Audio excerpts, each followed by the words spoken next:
नवरात्रि की शुरुआत माँ शैलपुत्री की पूजा से होती है और इसके बाद माँ ब्रह्मचारिणी, माँ चंद्रघंटा और माँ स्कंदमाता जैसे अन्य अवतारों की पूजा होती है।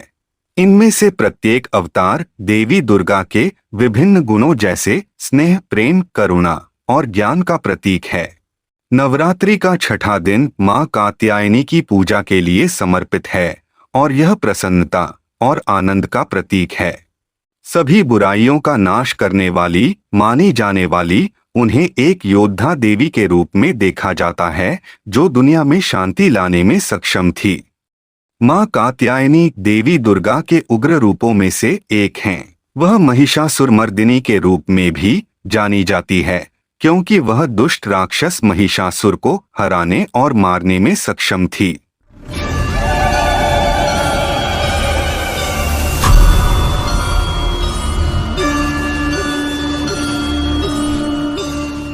कहा जाता है कि बहुत पहले कात्यायन नाम के एक ऋषि थे। वह देवी शक्ति का बहुत बड़ा भक्त था और दिन रात माता का ही सेवा करने में बिताता था। ऋषि कात्यायन हमेशा कामना करते थे कि देवी शक्ति उनकी बेटी के रूप में जन्म ले। इस दौरान महिषासुर नाम का एक दुष्ट राक्षस देवताओं के लिए बड़ी मुसीबत खड़ी कर रहा था। उन्होंने देवी शक्ति से प्रार्थना की और उन्हें महिषासुर के प्रकोप से बचाने के लिए कहा। देवी शक्ति ने पृथ्वी पर जन्म लेने और महिषासुर के शासन को समाप्त करने का फैसला किया। उन्होंने ऋषि कात्यायन की इच्छा पूरी की और उनकी बेटी के रूप में पृथ्वी पर जन्म लिया। वह एक मजबूत सुंदर सेनानी के रूप में बड़ी हुई और कात्यायन की बेटी कात्यायनी के रूप में जानी जाने लगी। समय बीतने के पश्चात माता कात्यायनी विंध्याचल पर्वत पर निवास करने लगी और वहां पर शिव जी की तपस्या में लीन हो गई। एक दिन ऐसा आया जब महिषासुर के दो दूत चंड और मुंड ने माता के सुंदर रूप को देखकर मंत्रमुग्ध हो गए और वे यह बात अपने राजा महिषासुर को बताया। यह बात सुन महिषासुर को माता कात्यायनी से विवाह करने का विचार उपजा। उसने तुरंत अपने एक अन्य दूत दुंदुभी को जाकर माता कात्यायनी से विवाह के उद्देश्य से बात करने के लिए कहा। जब दुंदुभी माता कात्यायनी के पास पहुंचा तो मां के तेज को देखकर मन ही मन मां को नमन करने का लालसा जागा, लेकिन संगति के कारण पाप ने उसको ये करने से रोक दिया। माता के समक्ष आकर माता को महिषासुर के बारे में सब बताया। उसने महिषासुर के महानता के बारे में बताया और दावा किया कि कैसे महिषासुर अब तीनों लोकों का शासक है। उसने कात्यायनी से कहा कि उन्हें महिषासुर से विवाह करना चाहिए क्योंकि वे एक महान और अमर राजा हैं। माँ कात्यायनी मुस्कुराई और दुंदुभी से कहा कि उसकी पारिवारिक परंपरा के अनुसार महिषासुर को पहले मुझे युद्ध में हराना होगा, तभी दोनों की शादी हो सकती है। दुंदुभी वापस महिषौर आ गया और उसे इस चुनौती के बारे में बताया। महिषासुर मान गया और जल्द ही तैयारी शुरू हो गई। कात्यायनी और महिषासुर के बीच भीषण युद्ध हुआ। माता ने दानव सैनिकों को हराने में सक्षम रही और उनमें से अधिकांश को भी मार डाला।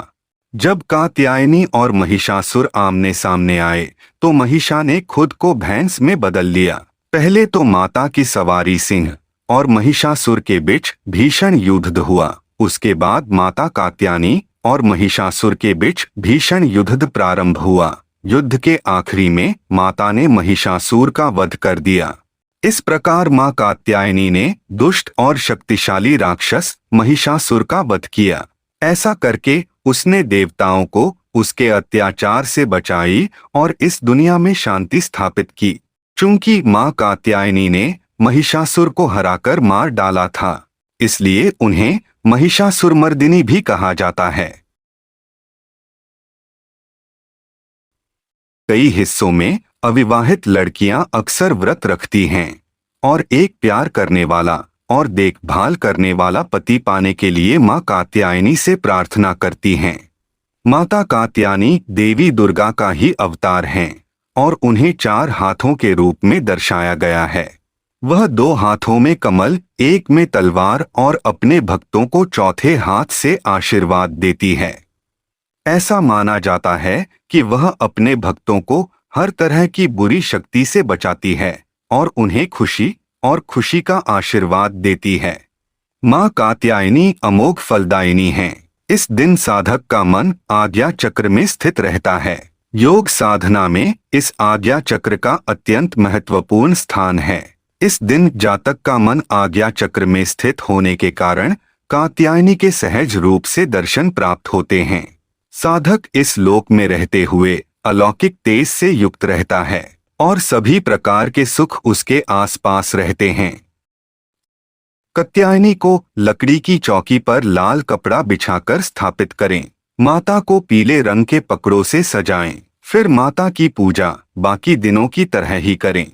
इस दिन पूजा में शहद का प्रयोग करें। माता को भोग लगाने के बाद इसी शहद से बने प्रसाद को ग्रहण करना शुभ माना गया है।